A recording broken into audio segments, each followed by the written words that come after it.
Olha, eu queria começar pensando que nós tivemos um domingo de festa, né? Um domingo de alegria, uma vitória da democracia que foi realmente extraordinária e que alegrou todo mundo. Pensando, agora então nós vamos mudar de cenário. Só que essa afirmação é mais ou menos verdadeira, porque o bolsonarismo continua e é disso que nós vamos tratar quando a questão dos caminhoneiros se coloca, né?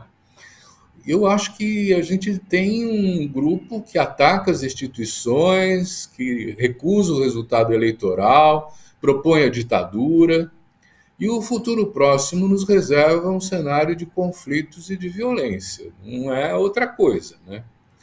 E o silêncio do Bolsonaro, ele tem, vamos dizer assim, um significado muito forte nisso aí. Quer dizer, ele não aceita a derrota, ele está copiando o Trump, num certo sentido, né?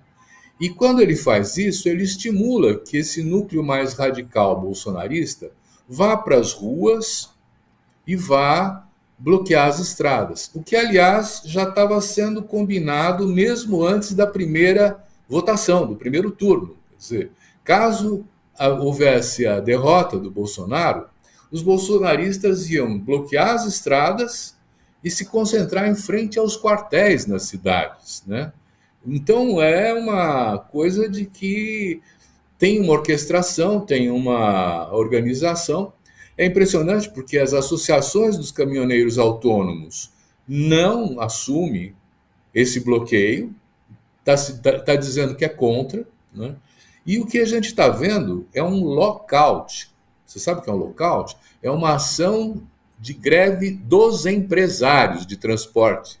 Quer dizer, esses caminhoneiros que estão bloqueando as estradas, de uma maneira muito articulada em todos os estados, na verdade, eles têm os empresários de transporte bolsonaristas, né, na frente e mobilizando as suas empresas. Você pode ver que nesses bloqueios não tem muita gente, não. Quer dizer, não é uma ação massiva. Né? Quando você vê na marginal aqui do Rio Pinheiros, em São Paulo, uma manifestação bolsonarista pedindo a volta da ditadura, ou esses bloqueios nas estradas, né? Os grupos sociais são pequenos, né? Os caminhões é que travam tudo, né? E eu acho que dá para fazer uma relação. Se você me permite, eu acho que temos que fazer uma costura para trás também, né? No Costura para começo, trás em que sentido, Kátia Bava? lembrando o seguinte, quando a Dilma Rousseff estava disputando com o Aécio Neves, né? E o Aécio já tinha montado o palanque em Belo Horizonte para comemorar a vitória, e ele perdeu. Ele começou a falar: nós precisamos recontar os votos, nós não vamos aceitar essa derrota. Né? E aí que começa a se gestar o golpe de 2016, né? Onde a Dilma é deposta com argumentos que hoje nós verificamos que não tem a mínima pertinência. Né? E isso foi o que permitiu que o Bolsonaro, na verdade, criasse as condições, com a prisão do Lula também, arbitrária. Então, nós estamos tendo de novo a violação da Constituição, né? Que ele se elegeu. Né? E é uma aliança de um conservadorismo tradicional brasileiro com esse grupo fascista miliciano que vai se conformando e tendo à sua frente o próprio presidente Bolsonaro. Né? Isso é um protagonismo da extrema-direita que acabou substituindo essa direita mais respeitosa da Constituição e que vai liderando, vamos dizer assim, a radicalização e a polarização no Brasil. Né? Bom, há umas questões aí que eu acho que vale a pena lembrar, porque eu estou me referindo a esse processo de extensão, vamos dizer assim, dessa extrema-direita, mas quando o Bolsonaro se elege, ele vai ocupando, ele vai infiltrando os bolsonaristas, essa extrema-direita, nas instituições.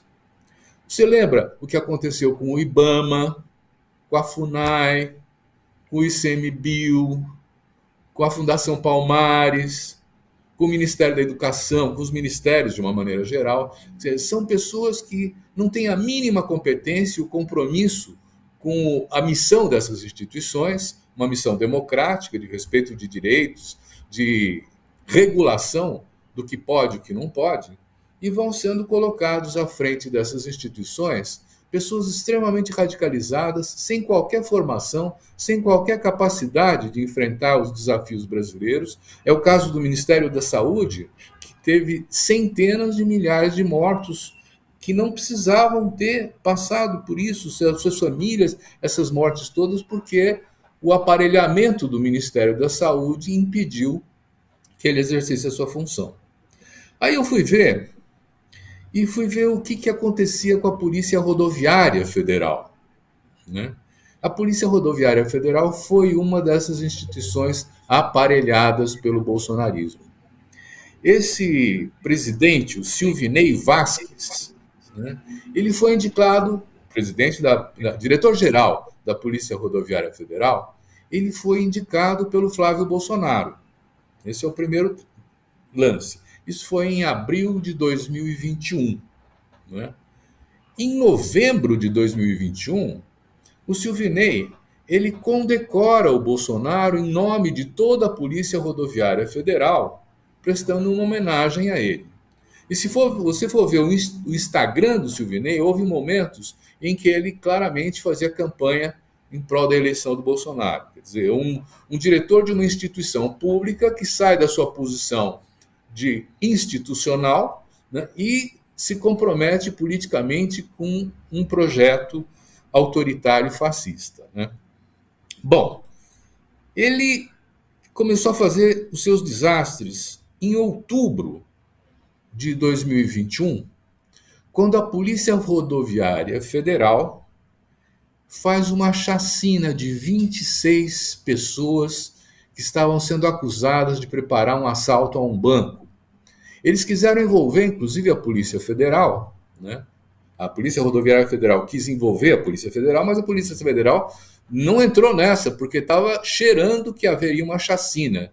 E isso foi comemorado pelos filhos do Bolsonaro. Quer dizer, que bom que bandido era morto, né? Bom, não para por aí. O Silvinei Vasquez, ele já tem, inclusive, um processo administrativo interno na Polícia Rodoviária Federal, antes de virar diretor, porque ele chegou num posto de gasolina, isso foi em Cristalina, junto com outras 4 viaturas, e pediu para o frentista limpar o carro dele. O frentista diz assim: olha, nós não temos esse serviço aqui nesse posto. Ele sai e começa a dar socos e pontapés nesse frentista, porque não acatou a ordem dele. Né?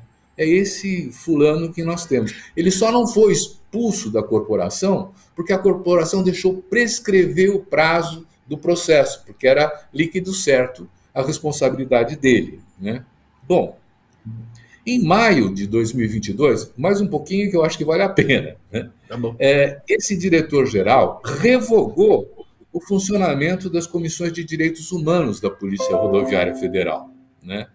E nesse mesmo mês, no dia 25, nós assistimos estarrecidos o assassinato do Genivaldo de Jesus, no estado de Sergipe, quando ele foi colocado dentro de uma viatura da Polícia Rodoviária Federal. Os policiais jogaram gás dentro e fecharam. Ele morreu asfixiado.